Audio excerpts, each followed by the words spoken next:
அரசு பேருந்து பணிமனையின் ஏசி அறையில் அமர்ந்து மது அருந்தியதை தட்டி கேட்ட ஓட்டுநர் மீது தாக்குதல் நடத்தப்பட்டதாக போலீசில் புகார் அளிக்கப்பட்டுள்ளது. சென்னை பட்டினப்பாக்கம் அரசு பேருந்து பணிமனையின் ஓய்வு அறையில் நடந்த இந்த சம்பவத்தில் தேனி மாவட்டத்தைச் சேர்ந்த அரசு பேருந்து ஓட்டுநர் சுப்பராஜ் என்பவர் தாக்கப்பட்டுள்ளார். சக ஓட்டுநரான சீனிவாசன் ஓய்வு அறையில் அமர்ந்து மது அருந்தியதாகவும் இதை தட்டி கேட்ட சுப்பராஜ் தாக்கப்பட்டதாகவும் கூறப்படும் நிலையில் சம்பவம் குறித்து போலீசார் விசாரணை நடத்தி வருகின்றனர். நீலகிரி மாவட்டம் கூடலூரை அடுத்துள்ள பந்தலூர் குந்தலாடி சிவன் காலனியில் சுமார் 150 குடும்பங்கள் வாழ்ந்து வருகின்றன. அவர்களின் பயன்பாட்டிற்காக நடைபாதை ஒன்று அரசால் அமைத்துக் கொடுக்கப்பட்டது. இந்நிலையில் பணபலம் கிடைத்த தனிநபருக்காக அந்த நடைபாதையில் தடுப்பு சுவர் கட்ட ஊராட்சி ஒன்றியம் முனைப்பு காட்டியது. இதனால் அப்பகுதி மக்களுக்கு பாதிப்பு ஏற்பட வாய்ப்புள்ளதால் இதற்கு எதிர்ப்பு தெரிவித்து அவர்கள் சாலை மறியலில் ஈடுபட்டனர். இதனையடுத்து அங்கு வந்த தாசில்தார் நடத்திய பேச்சுவார்த்தையால் மறியல் கைவிடப்பட்டது. சுமார் 1 மணி நேரமாக மறியல் போராட்டம் நடந்ததால் அப்பகுதியில் போக்குவரத்து பாதிக்கப்பட்டது.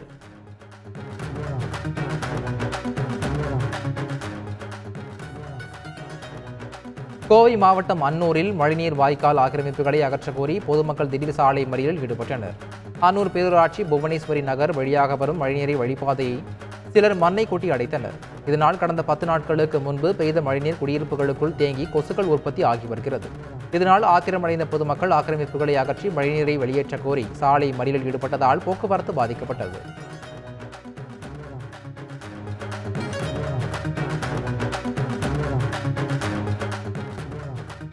காதல் விவகாரத்தில் இளைஞர் கொலை செய்யப்பட்ட வழக்கில் சாட்சிகள் மிரட்டப்படுவதாக இளைஞரின் உறவினர்கள் புகார் அளித்துள்ளனர்.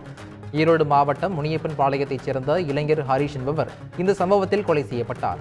தன் மனைவியின் சகோதரியை காதலித்ததால் அதே பகுதியைச் சேர்ந்த வெளியங்கிரி என்பவர் இளைஞரை கொன்ற நிலையில் வெளியங்கிரியை போலீசார் கைது செய்து சிறையில் அடைத்தனர். இந்நிலையில் கொலையை நேரில் பார்த்த சாட்சிகளை எதிர்த்தரப்பு மிரட்டி வருவதாக ஹரிஷின் உறவினர்கள் மாவட்ட காவல்துறை அலுவலகத்தில் புகார் அளித்திருப்பது பரபரப்பை ஏற்படுத்தியுள்ளது.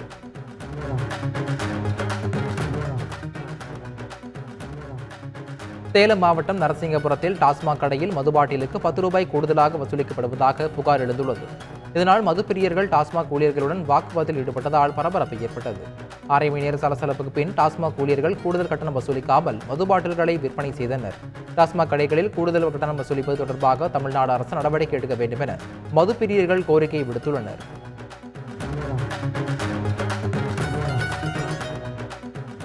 சிதம்பரம் அண்ணாமலை நகரில் உள்ள கடலூர் மாவட்ட அரசு மருத்துவக் கல்லூரி மருத்துவமனையில் பல நோயாளிகள் சிகிச்சை பெற்று வரும் நிலையில் சிதம்பரத்தைச் சேர்ந்த இளைஞர் ஒருவர் அவரது பாட்டியை மருத்துவமனைக்கு அழைத்து சென்றுள்ளார்.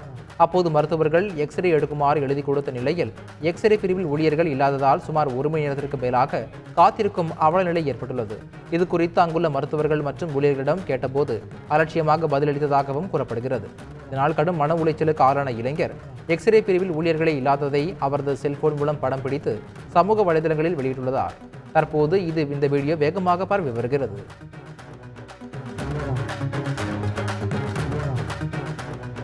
சிங்கப்பூர் நாட்டின் உள்துறை அமைச்சர் சண்முகம் திருத்தணி முருகன் கோயிலில் சாமி தரிசனம் செய்தார்.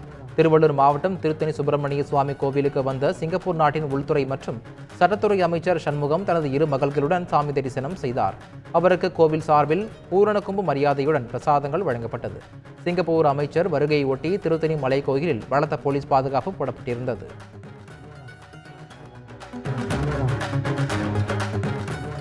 நெல்லை மாவட்டம் அம்பை தாமிரபரணி நதிக்கரையில் மரகதாம்பிகை சமேத காசிநாதர் சுவாமி திருக்கோயிலில் உள்ளது.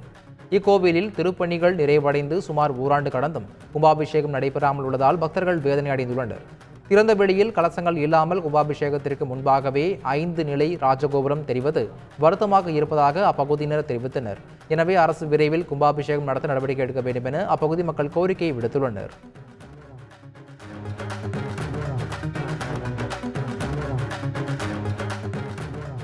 சங்கரன் கோவில் அருகே புகார் கொடுத்த தம்பதியினருக்கு அறிவாளை காட்டி கொலை மிரட்டல் விடுத்த பஞ்சாயத்து உறுப்பினரை போலீசார் கைது செய்தனர்.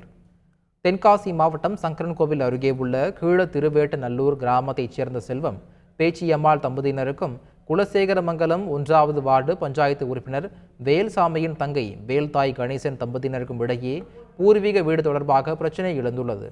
இது தொடர்பாக செல்வம் தம்பதியினர் காவல் நிலையத்தில் புகார் அளித்ததாகவும் 1 வார காலமாகியும் எந்த நடவடிக்கையும் இல்லை என்று கூறப்படுகிறது.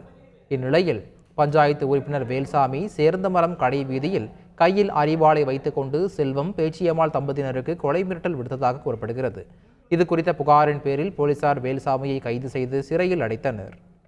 திருச்சி மாவட்டம் மண்ணச்சநல்லூர் அருகே முன்னாள் திமுக பிரமுகர் தொடர்புடைய ஹோட்டலில் வருமான வரித்துறையினர் திடீர் சோதனை மேற்கொண்டு வருகின்றனர்.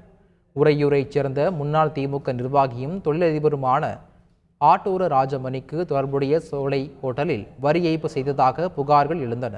இதையடுத்து காலை 10 மணியில் இருந்து 10க்கும் மேற்பட்ட வருமான வரித்துறை அதிகாரிகள் சோதனை மேற்கொண்டு வருகின்றனர். ஹோட்டல் ஊழியர்களிடமும் விசாரணை நடத்தி வரும் அதிகாரிகள் பல்வேறு ஆவணங்களை ஆய்வு செய்கின்றனர். சென்னை சோழிங்கநல்லூர் அருகே பள்ளிக்கரணை சதுப்பு நிலத்தில் 2 நாட்களாக எரிந்த தீ முற்றிலுமாக அணைக்கப்பட்டது. மேடவாக்கம் சோழிங்கநல்லூர் இடையே உள்ள செம்மொழி சாலையில் பெரும்பாக்கம் பகுதியில் சதுப்பு நிலத்தில் தீ விபத்து ஏற்பட்டது. காய்ந்து இருந்த புற்கள் பற்றி எரிந்ததால் 2வது நாளாக தீயை அணைக்கும் பணி நடைபெற்று வந்தது. 47 தீயணைப்புத் துறையினர் 9 வனத்துறையினர் தீயை அணைக்கும் பணியில் ஈடுபட்டனர். தண்ணீர் வண்டிகள் பொக்லைன் இயந்திரங்களை பயன்படுத்தி 20 மணி நேரமாக எரிந்த தீயை முற்றிலுமாக அணைத்தனர். இந்த தீ விபத்துக்கான காரணங்கள் குறித்து காவல்துறையினர் விசாரணை நடத்தி வருகின்றனர். வாணியம்பாடி தாசில்தாருக்கு எதிரான புகார் மீது விசாரணை நடத்தி நடவடிக்கை எடுக்க காவல்துறைக்கு உயர்நீதிமன்றம் உத்தரவிட்டுள்ளது. திருப்பத்தூர் மாவட்டம் ஏலகிரி அருகே உள்ள அதன ஊரைச் சேர்ந்த குமரேசன் என்பவர் மனு தாக்கல் செய்திருந்தார். அதில் திருப்பத்தூர் தாசில்தாராக இருந்த சிவபிரகாசம் சில அபகரிப்பாளருக்கு ஆதரவாக செயல்பட்டதாகவும் அவருக்கு எதிரான புகாரை 12 வாரங்களில் விசாரித்து நடவடிக்கை எடுக்க உயர்நீதிமன்றம் உத்தரவிட்டதாகவும் குறிப்பிட்டுள்ளார். ஆனால் புகாரை திரும்ப பெறும்படி கூலிப்படை வைத்து மிரட்டி வருவதாகவும் தற்போது வாணியம்பாடி தாசில்தாராக சிவபிரகாஷ் இருப்பதால் காவல்துறையினர் நடவடிக்கை எடுக்கவில்லை என்றும் மனுவில் குற்றம் சாட்டியுள்ளார். இந்த மனுவை விசாரித்த நீதிபதி சவுந்தர் தாசில்தார் சிவபிரகாசத்திற்கு எதிரான புகார் மீது 3 வாரங்களில் விசாரணை நடத்தி நடவடிக்கை எடுக்க ஜோலார்பேட்டை போலீசாருக்கு உத்தரவிட்டுள்ளார். செய்திகளை உடனுக்குடன் தெரிந்து கொள்ள உடனே சப்ஸ்கிரைப் பண்ணுங்க.